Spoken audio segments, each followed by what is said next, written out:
세 종류의 구도자가 있다. 첫 번째 유형은 호기심 때문에 구도의 길에 온다. 그는 진정으로 관심이 있는 것이 아니다. 마치 우연처럼 떠밀려 왔을 뿐이다. 그는 뭔가를 읽었을지도 모른다. 그대는 호기심으로 진리를 성취할 수는 없다.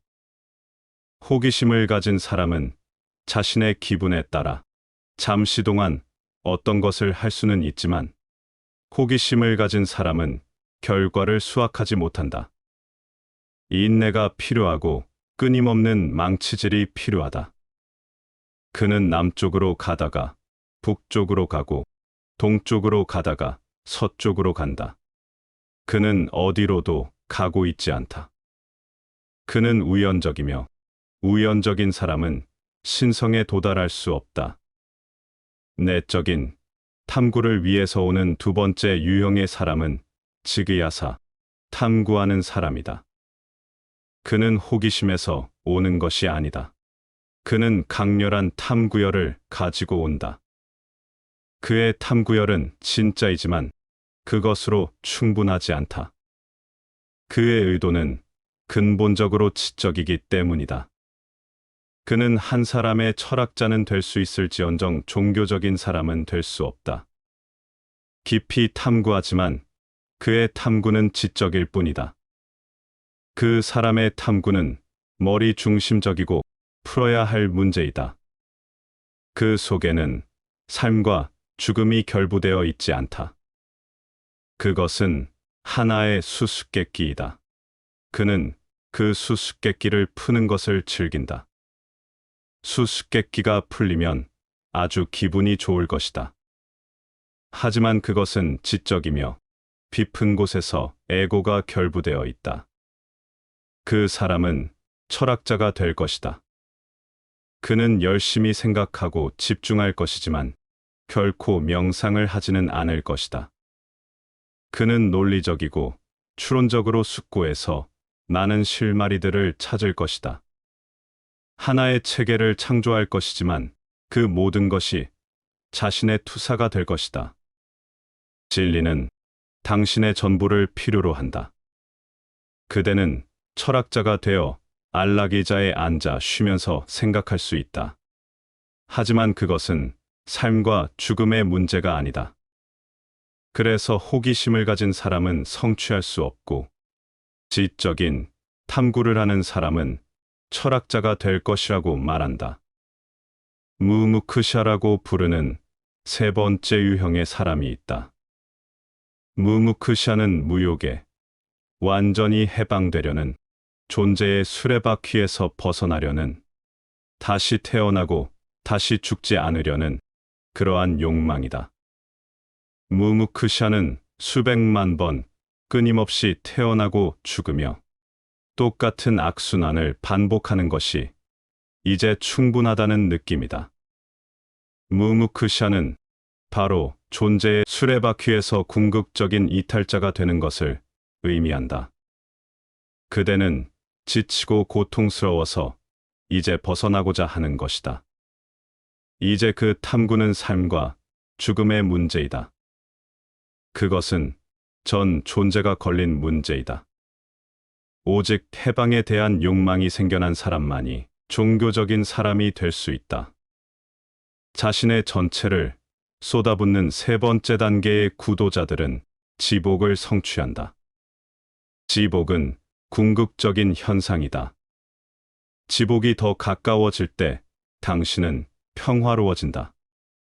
삶의 근원이 근처 어딘가에 있을 때 그대는 평화로워진다.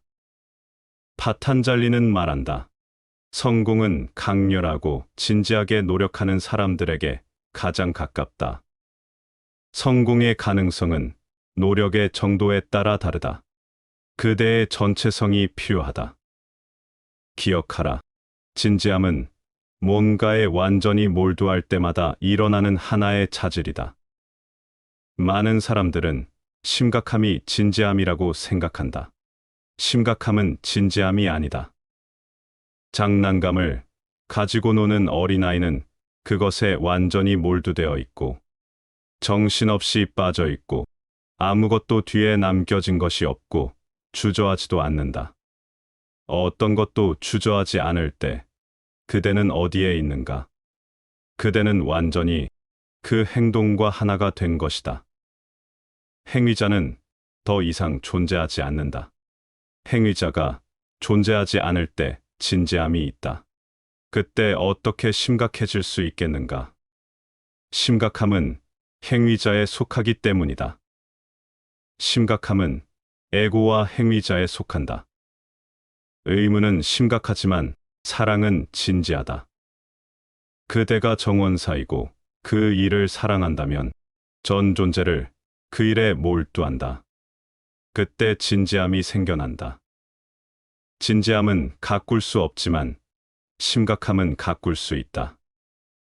진지함은 어떤 것에 완전히 몰입함으로써 생겨나는 그림자이다. 파탄잘리는 말한다. 성공은 강렬하고 진지하게 노력하는 사람들에게 가장 가깝다. 진지함은 항상 강렬하다. 그런데 파탄잘리는 왜 강렬함과 진지함을 말하는가? 그것에는 어떤 이유가 있다.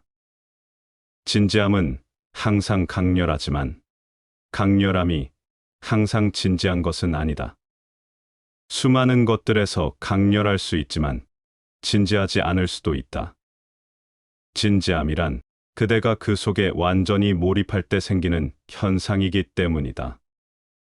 그대는 성에 강렬할 수 있지만 진지하지 않을 수도 있다.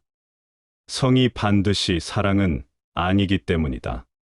성에 엄청나게 강렬할 수도 있지만 일단 성이 충족되고 끝나버리면 강렬함은 사라진다.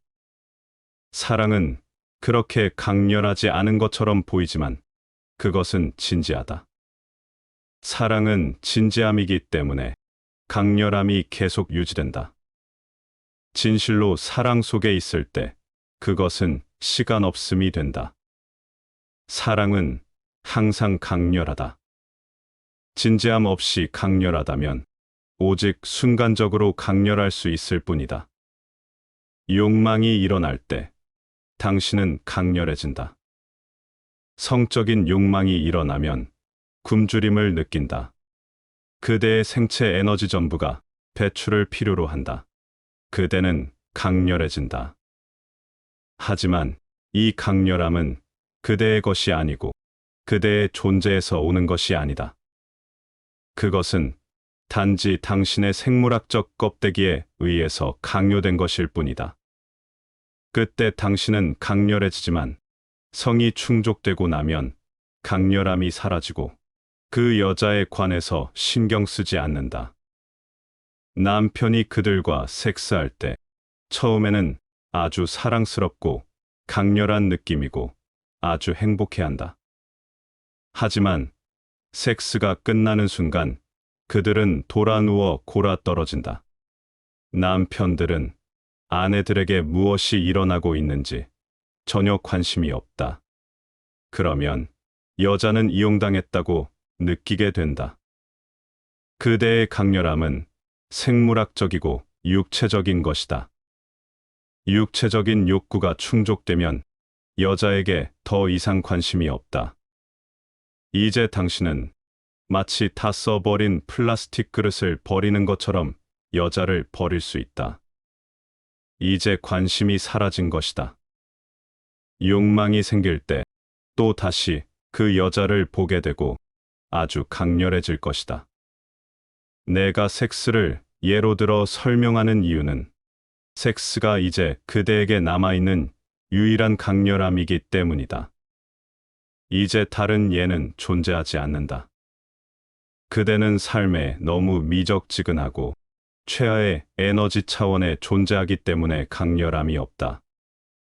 그대는 할 수 없이 겨우 출근할 뿐이다. 사람들이 회사에 몰려갈 때 그저 도로 모퉁이에 서서 그들의 졸리운 얼굴을 바라보라. 그들은 어디로 가고 있는가? 왜 가고 있는가? 그들은 마치 딱히 갈 곳이 없어서 사무실에 가는 것처럼 보인다. 그들도 어쩔 수가 없다. 그러면 집에서 무엇을 할 것인가? 그래서 지루함을 느끼면서 자동인형처럼 로봇처럼 사무실에 가고 있다. 모든 사람들이 회사에 가고 있고 이제 가야 할 시간이기 때문이다. 회사에 가지 않는다면 무엇을 할 것인가? 저녁에 퇴근해서 집으로 돌아가는 사람들을 바라보라. 그들은 왜 다시 돌아가야 하는지도 모르고 다른 곳에 갈 곳도 없다. 그들은 간신히 삶을 끌고 다닐 뿐이고 미적지근하고 낮은 차원의 에너지로 연명하고 있다. 그래서 나는 섹스를 예로 든 것이다. 그대에게는 섹스 외에 어떤 다른 강렬함도 찾아볼 수 없기 때문이다. 그대는 춤추지도 노래하지도 않고 어떤 강렬함도 없다. 모든 강렬함이 사라져 버렸다. 그래도 섹스에 약간의 강렬함이 존재한다. 그것도 당신 때문이 아니라 자연 때문에 존재한다. 종교는 사실 섹스와 같다. 그것은 섹스보다 더 깊고 더 고차원적이고 더 성스러운 것이지만 섹스와 같다. 종교는 전체와의 하나의 개인적인 만남이고 깊은 오르가즘이다. 그대는 전체 속에 녹아들고 완전히 사라져버린다. 사실 요가란 단어는 만남, 영적 교섭, 둘의 만남을 의미한다. 그것은 아주 깊고 강렬하고 진지한 만남이기 때문에 그 둘은 사라져버린다. 만약에 그대가 진지하고 강렬하지 않다면 전 존재를 가져오라.